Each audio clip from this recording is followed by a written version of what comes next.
Davis, I talked to the doctor, and the news isn't good, little bro. Brother. Look, don't go pushing that white boy too hard, all right? I'd rather die in here than have you take my place. Joe Proctor's death in the final episodes of Power certainly opened the doors for the Power writers to give us a new lawyer, and as always, naturally this game will always bring three elements together. The crime world will always meet law enforcement, and therefore, the men and women involved in the street game will need some level of protection, and that comes in the form of dirty lawyers. So Tasha needed the very best if she was to fire off the murder charge, which turned into a queen pin charge, and nobody would have been more qualified than someone who is familiar with the St. Patrick's history, Joe Proctor. But due to his death, we were introduced to someone new. Ladies and gentlemen of the jury, my client, Mr. William Ryan, has been railroaded by his colleague. So in this video, we're going to be breaking down the backstory to Davis Maclean, why his role is integral to Tariq St. Patrick, Cooper Saxe, Theo Rollins, as well as the Tejadas. And as usual, we're going to finish on some thoughts and theories for Power Book 2 Ghost Season 3. Season 1 started with Tamika as Tasha's lawyer, who's one of a very few characters who remain from Power, who also know almost everything when it comes to the St. Patrick's. And so even though she was someone who was defending Tasha, she knew she couldn't let her lie for her son, who was a real murderer. And so before she could piece any more of the puzzle together, Tasha fired her. Tariq was then tasked with finding a new lawyer who was able to operate without knowing the full truth, and that man was Davis Maclean. I said I wanted to hire you. How much? You don't have it. How much? $500K, liquid, up front. You get that? We'll talk. We have two characters here who are on the complete different ends of the spectrum. Davis was this big shot lawyer with an undefeated record who towered over Tariq St. Patrick, who was only supposed to be this teenager who shouldn't be anywhere near the level of someone like Davis Maclean. That's why he said $500K liquid up front, because not only was he the best, his time was extremely valuable, but we've all learned not to underestimate Tariq St. Patrick, and Davis Maclean found out the same. Now, something Power have a history of is name-dropping characters who appear in later episodes or seasons, and they did exactly that when Davis warned Tasha. He's telling her the same thing he told his brother. And so fast forward to Power Book 2 Ghost Season 2, we were introduced to the perfect man to play Methods Man's on-screen brother, Redmond, who goes by the name Theo Rollins, and we're gonna get to that later on, because there is a lot to say about Theo's role for Season 3. But Maclean soon found out not all was as it seems when Cooper Saxe swooped in to charge Tasha as the queen pin, but Tariq was someone who is a quick thinker, very much like Ghost. If you win, when you win, to take down Saxe and blow up the whole entire U.S. Attorney's office. Once you do that, you'll be known as the most powerful criminal defense attorney in New York. And so Season 1 continued with a back and forth between Cooper Saxe and Davis Maclean, but they eventually formed a partnership behind Tariq's back after they realized it was Tariq behind Ghost's murder and not Tasha, and that pretty much set the foundation to who Davis Maclean was. He was someone who was all about money and fame, and he was willing to win at all costs, even if it meant giving up his client's very own son. But the story definitely was a bit more complicated than them just working together, because Maclean wasn't just going behind Tariq's back, he was also going behind Paula's back, someone who he was sleeping with. Marilyn will notice if it's missing. I know I would.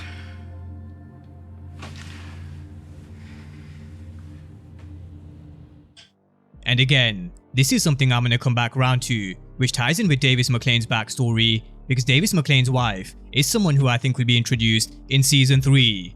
But Season 1 finished with Davis Maclean getting his win and keeping his undefeated record, more thanks to Tamika's help and Tariq blowing up Cooper Saxe, someone who now works for Davis Maclean. But as we all know, Maclean doesn't do anything unless it benefits him, and there was an ulterior motive for bringing in Saxe, which did become more clear in Season 2.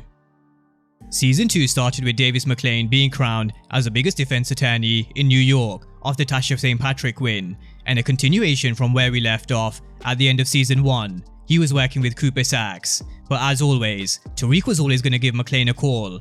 But it wasn't just Tariq St. Patrick who needed the help of Maclean in Season 2, so did Monet and the Tejadas. How much? $1 million. You think I'm stupid? No, I don't. After all, you chose me. McLean was put in a position to help Zeke, who was caught up in this murder charge for both Ramirez and jeopardy. And even though Zeke was eventually cleared, the heat wasn't off the Tejadas, and Monet needed McLean to feed her information, something that cost her $500k, on top of the million she spent protecting Zeke. Now, we also saw Kane trying to threaten Davis Maclean, but not realizing he was threatening the man who could help both him and Tariq, because Kane and Tariq were in this together. But with Davis Maclean now being introduced to the Tejadas, no doubt, he's going to be seeing the dollar signs, and I'm sure we're going to see Davis working with Tariq as well as the Tejadas. But this is something Cooper Saxe was struggling to come to terms with, especially when Davis took on Lorenzo's case. Saxe wasn't happy with putting a criminal back on the streets, but for Davis, it's all about money, fame, and undefeated record. So we constantly saw this back and forth with Cooper Saxe, one which eventually led him to telling Johnny Sullivan this. I think Davis is working as the Tejada's consigliere. See, if Davis or Kane Tejada or Tariq St. Patrick find out that I'm informing on them, we both know I'm dead. Now, there are a lot of reasons why Cooper Saxe wants to help Jenny Sullivan, and Lauren and Carrie's death is definitely part of the reason.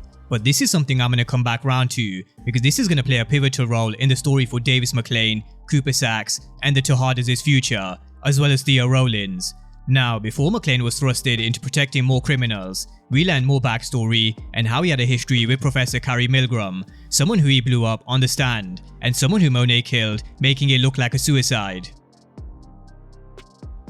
We were also introduced to his brother Theo Rollins, and there are a few factors to consider when it comes to his brother. He mentioned that he's on medication, and it doesn't look good, and so I think he's on borrowed time, which is why he doesn't want Davis to push Saxe too hard on freeing him from prison.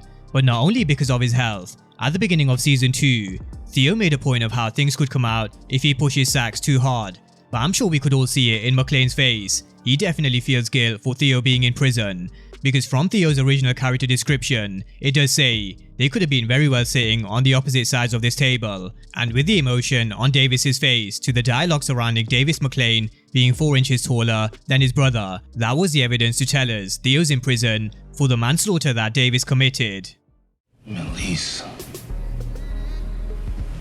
4 inches taller than you, motherfucker. Yeah, someone else clearly committed the manslaughter. The prosecutors suppressed evidence that indicated the actual assailant was at least 4 inches taller than Theo Rollins.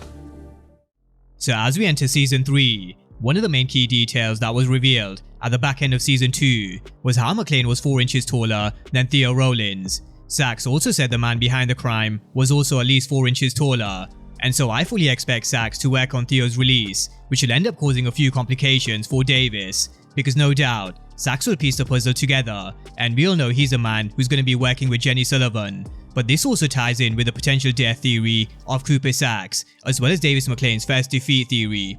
Because when and if Saxe finds out the truth, and with him working with Jenny Sullivan, is he just on borrowed time? Or could he help inflict Davis Maclean's first ever defeat and send him to prison? But another key detail is how Theo told Davis he would do anything to keep him out of prison, as well as die for him, which is something to bear in mind when Theo's released. But he's not doing so great himself, and so I wouldn't be surprised if he was a death in season 3 either.